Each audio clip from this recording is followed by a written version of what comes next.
Okay, it's Aubrey Adams. I'm here talking with a family in Pueblo, Colorado that has three small children. And the husband's going to talk to me about what happened to his grandparents concerning water rights. So my grandparents have always lived in Pueblo. My grandfather worked at the steel mill, and in between working at the steel mill, he was a small farmer out in the county area. And throughout his time as a small farmer, he tried numerous times to get water rights out to his property, and was always denied for whatever reason. And so he paid quite a bit of money to irrigate his crops and his cornfields and such.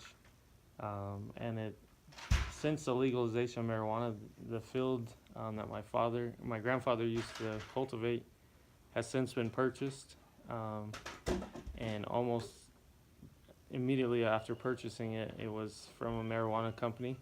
They were granted water rights, and so a lot of the small farmers around that community where my grandfather was at hired a lawyer to, to stop that from happening, and just kind of the disservice that the county and city had given them over those many years, and they had all kinds of proof that permits weren't done accordingly, and they had all kinds of issues. And every time they would go to court, the judge would push it back and push it back, and so finally, they insisted on having a court hearing, and almost immediately, the judge dismissed the lawsuit against these marijuana companies, and to this day, they still have water rights.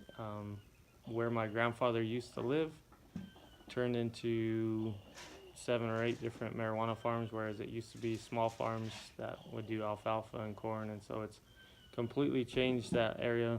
Unfortunately, my grandfather has passed away since then, but my grandmother still lives out there and has to deal with the constant traffic of marijuana growers, cultivators, and the different people that help manage those marijuana farms. And so it's just sad to see how much my grandfather worked. I felt like, especially working at the steel mill, retiring from the steel mill, he gave everything he could to the city and county of Pueblo. But because apparently he wasn't a marijuana grower, he didn't get the rights and the respect that our small farming communities should have got a long time ago. So it's very disheartening to see that. That is that is a tragedy, and we just want to let the world know too that there's other families that had water rights in their families that have been passed down, That's, and now they're being sued by the marijuana industry for their water rights. And these people are ranchers and farmers. They're humble people. They don't have cash flows like the lawyers in the marijuana industry does. So it's a complete tragedy what's happened in our community on so many levels, with our kids being exposed, with the marijuana users in our schools, to the water rights, to what it's doing to the environment. And so we just want to get that message out there. And then the noises in the background, we just want you to know, is that they have three small young kids, and their youngest is out here playing with his toys. So, which is, why we do what we do, because we want our kids to grow up in a safe environment. So. and I was telling my kids what we were doing this evening, and they kind of asked me, well, why are you doing that? And I said, I want to make this town that I'm raising them in a better town for when they're my age and they can raise their own kids. So it's not necessarily right now, but for their future, because like I said, I care more about the society in which they're growing up than the society in which we currently live. And I think the more people that we get to stand up and say something, the better we can have the future for our kids.